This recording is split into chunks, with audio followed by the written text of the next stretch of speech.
struck a nerve, did I?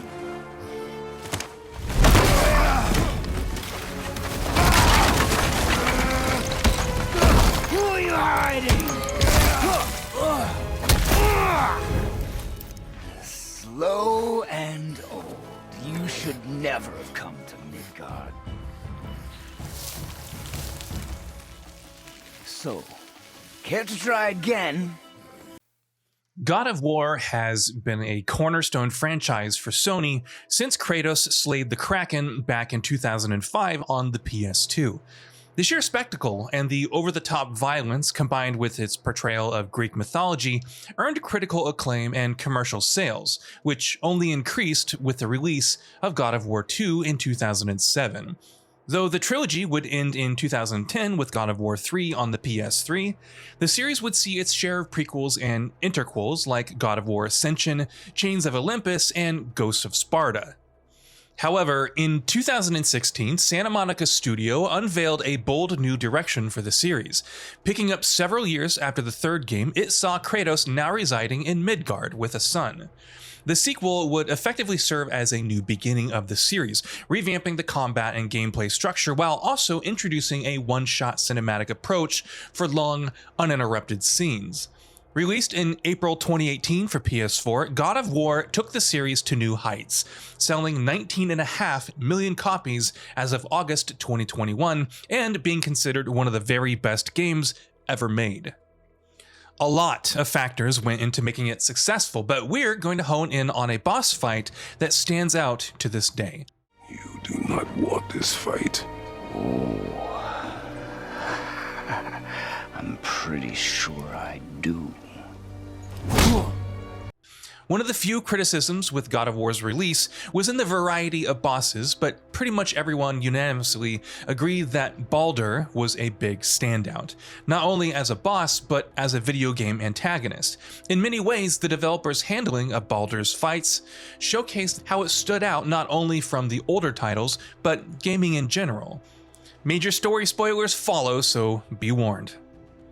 Following the cremation of Faye and a hunt in the forest, Kratos is confronted by Baldur, who's simply identified as the Stranger.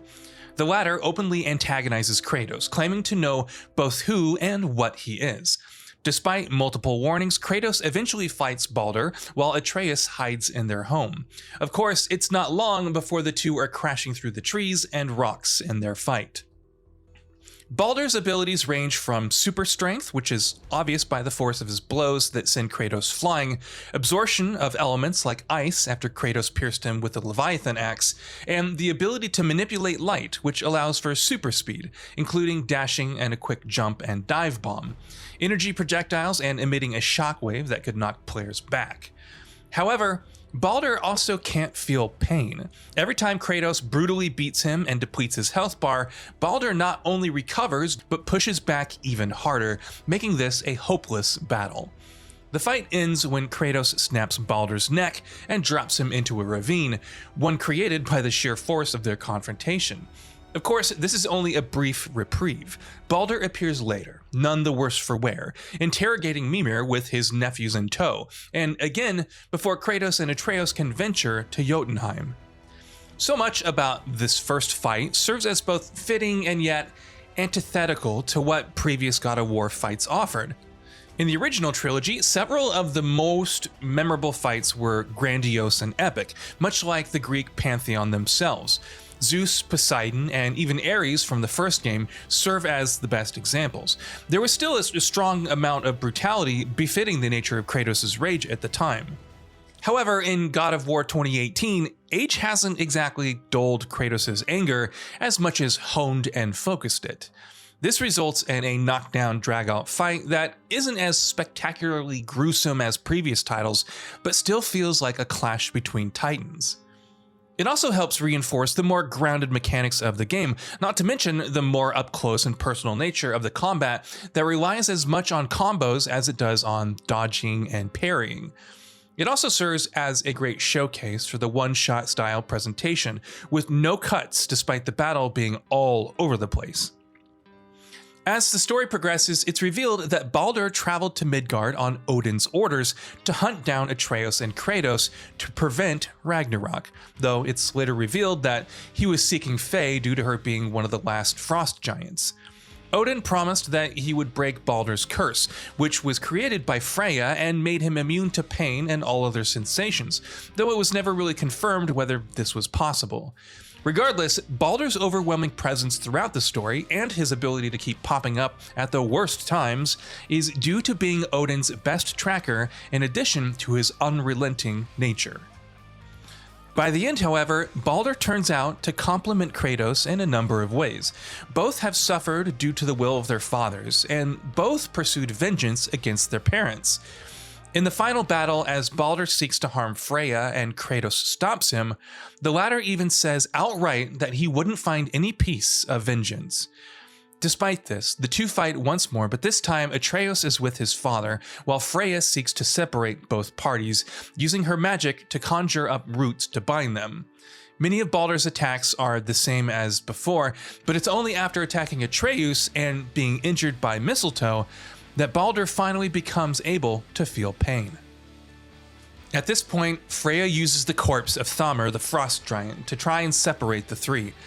When the fight resumes, the Blades of Chaos, which emit fire, are revealed to be useful against Baldur's frost abilities, which is around the time that Baldur absorbs the fire element following the destruction of Thamur's ring. While many of his attacks remain mechanically similar, they've now been infused with fire, which means that the Leviathan axe must be used once more to turn the tides. Upon traveling up Thamur's corpse and fighting off both Kratos and Atreus before the three plummet back down, Baldur starts alternating between his fire and ice forms. This forces the player to switch between the Blades of Chaos and Leviathan axe as needed. One beat down and the summoning of the World Serpent to take down Thamur later, Kratos, Atreus, Baldur, and Freya find themselves back where the fight first broke out. At the behest of Atreus, and giving one last warning to Baldur, Kratos spares him, until Baldur attempts to kill Freya. Kratos thus has no choice but to kill him, infuriating Freya and bringing about Fimbulwinter, the precursor to Ragnarok. With Ragnarok releasing later this year, it's always fun to look back on its many gameplay and storytelling aspects. The fact that they not only hold up, but remain a shining example of video game narrative only makes the wait for the sequel that much more agonizing. Whatever boss fights await, we can only hope that they're as engaging and unforgettable as Baldur's. So what are your thoughts on this? Go ahead and share them in the comments below, and if you liked the video, please subscribe to the channel and enable all notifications by clicking the bell icon to get new video updates. We upload every day and would really appreciate your support. Thanks for watching.